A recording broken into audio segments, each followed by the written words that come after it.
Hello, my name is Pete and I'm a theater teaching artist, and I like to put on shows right here in my New York City apartment. Today, we're going to learn how you can put on a fun show in your own home. But first, let's go take a look at some theaters that inspire me.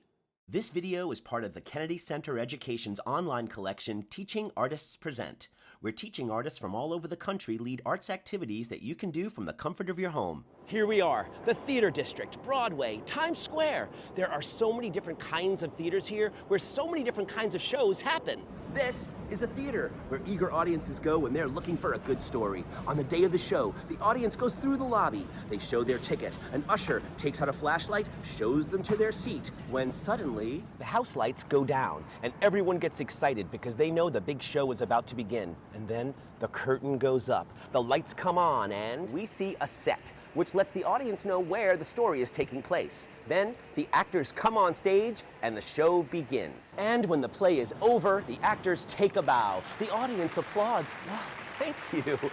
Wait a minute, I'm getting ahead of myself. This is all about your show. When I was your age, I used to put on shows and plays all the time. In the living room, the bedroom, the bathroom, even the basement.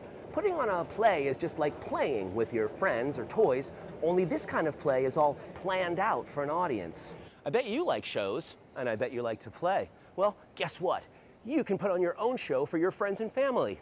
Let's head home and put on our own show. Welcome back to my place where I like to put on shows. Okay, first things first, we're going to need a story. Now, maybe it's a story you already know that you want to turn into a different story, like The Three Little Pigs. Great story. Funny pigs, weird wolf.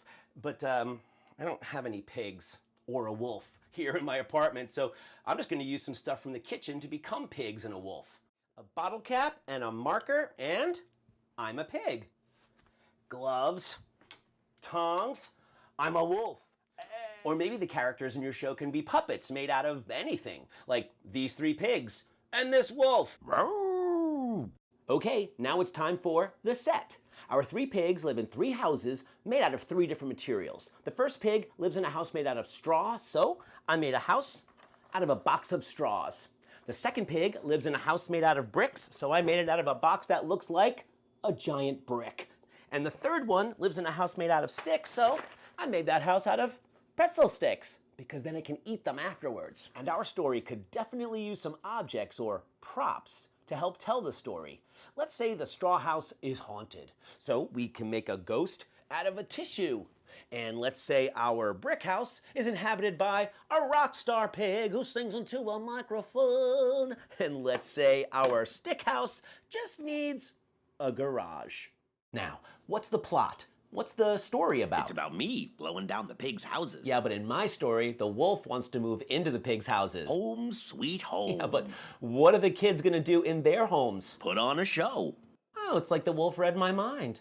What's on your mind? What's your story idea for your show? And how are you going to bring it to life for your audience? Start by using your imagination to create people, places, and props out of all kinds of things like Jack climbing his noodle into the clouds.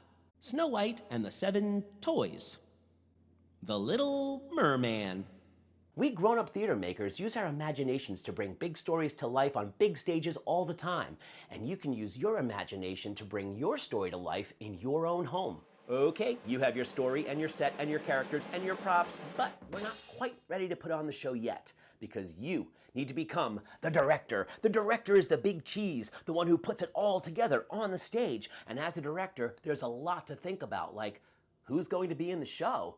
Well, you could do the whole show yourself, or you could ask your friends and family to play parts. Or you can create a whole cast out of your toys. Maybe the dog wants to be in the show. Once you cast it, make sure everyone practices their part over and over while you figure out the next part. Where are you going to put on the show? And where's the audience going to sit? It could be the living room, your bedroom. How about a bathtub? The bathtub has a shower curtain, and a curtain is a great way to let the audience know when the show is starting or ending. So, what are you going to use for your curtain? A doorway, a blanket, or maybe you don't want to use a curtain and you want to use lights, which go on and off to let the audience know that the show is beginning or ending. You can use a light switch, a table lamp, or even a flashlight. Hello? A little light, please? Ah, there you are. But where's your audience? Yep, it's time to invite an audience to the great show you work so hard on. You can make posters. Hang them up around where you live, in your home, your neighborhood, or make invitations and give them to your friends and family. And everyone will need a ticket to see the show, so make some tickets. It's showtime! Ask someone to be an usher to take tickets to show the audience to their comfy seats. Offer snacks and drinks. And if you want a bigger audience, and who doesn't, create it out of stuff around your own house. Actually, you can have the whole world watch your show from your home, in their home, with their computer. Wow, they all came. That means it's time for me to start my show, which also means it's time for you to get to work on your show.